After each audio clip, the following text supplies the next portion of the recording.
Mr. Freeze.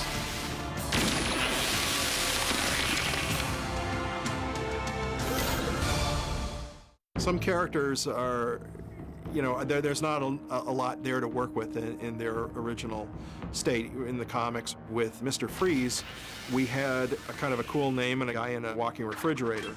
In thinking about the character, Bruce and I decided maybe there's some great tragedy in his life that basically killed him emotionally, and so he's just a shell of a man, maybe going for vengeance because he grieves for a great loss. Our first design on Mr. Freeze, going back to the very beginning of Batman the Animated Series, I had contacted Mike Mignola, who was a really well-known comic book artist. This was before he became famous for Hellboy.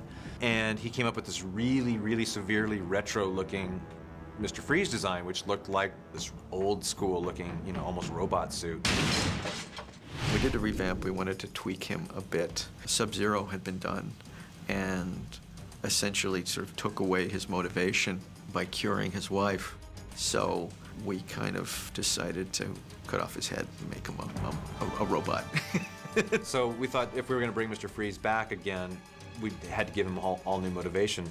It became about the fact that he's separated from his wife now. She's alive, but he's a monster now, and he can never be with her. So it became all about him just hating everybody and hating everything and destroying everything that everybody loves, so they could feel the same amount of pain that he feels. I thought this was all good stuff. This was all good story material. And of course we had to go back and redesign his costume again. And it's still kind of retro, but it's a little bit slicker, like we did with a lot of the revamped characters. We put a lot more black on it. We're sensitive to him because he had love, he had emotion, he had all these feelings, and they were taken from him.